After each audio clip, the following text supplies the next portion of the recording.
The 108th edition of the Giro d'Italia got underway today in Albania, the first time this country has ever hosted the Giro d'Italia, and with a testing stage at that, from Durrës, the second biggest city in Albania, to a finish in the capital city Tirana, with a few complications on the way. Tom Pidcock and Egan Bernal, Antonio Tiberi among a number of star riders making their way to Albania, including Wout van Aert, one of the favourites for the stage, along with Paul Magnier and a bunch of other fast men who might fancy their chances. Primož Roglic and Jai Hindley for Red Bull Bora Hansgrohe, one of 5 riders in the peloton to have won the Giro d'Italia in past editions. They rolled out of Durrës and out onto the 160-kilometre Stage 1 course. Took a while for the attacks to go, but after 5 kilometres, a breakaway group of 5 riders had formed, including Alessandro Verri, Sylvain Moniquet, Taco van der Hoorn, Alessandro Tonelli and Manuele Tarozzi of VF Group Bardiani. Combination of 3 different teams controlling the breakaway. They went through the first intermediate sprint of the day with Alessandro Tonelli on the front for Polti Visit Malta. And then shortly after that, it was the second intermediate sprint, and this time Manuele Tarozzi of VF Group Bardiani took the maximum amount of points. Onto the big Category 2 climb of Grazien then. And behind in the peloton, Juan Ayuso, the victim of an innocuous looking crash and chasing back on as they wound their way up the 13-kilometre climb. Holding the breakaway at a tight distance, a couple of kilometres from the top then, it was Alessandro Tonelli who attacked to try and go clear. He was caught though and pegged back. And in the end, Sylvain Moniquet of Cofidis, the Belgian climber, had enough in the locker to win the big climb of the day and to take 18 points and a firm grip on the King of the Mountains competition.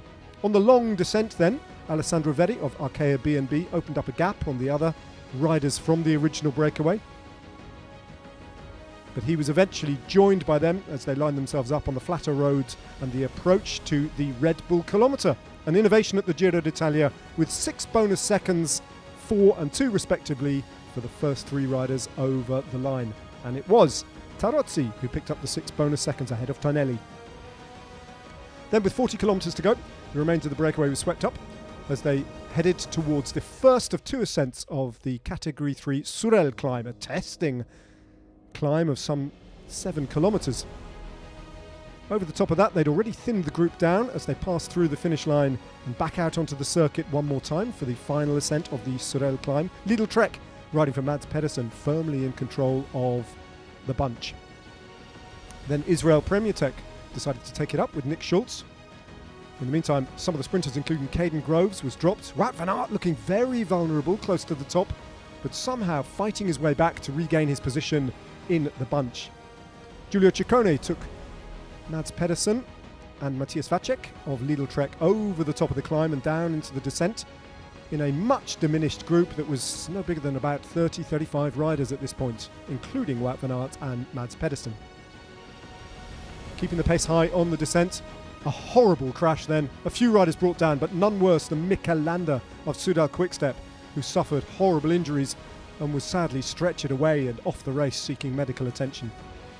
And Van Aert stuck to the wheel of Mads Pedersen. A brilliant lead out from Matthias Vacek, and now he opens up his sprint. Now Mads Pedersen goes.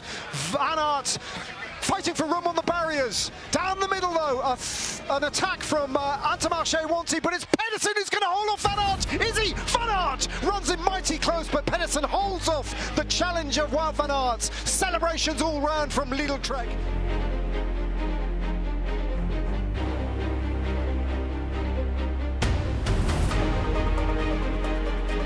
Made his way to the podium to pull on the Maglia Rosa as winner of Stage 1, ahead of Wout van Aert and Alois Aular in 3rd place.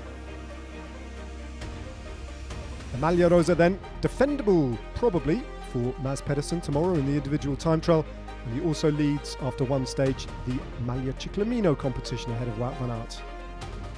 Sylvain Moniquet had enough points to hold off the challenge of Lorenzo Fortunato.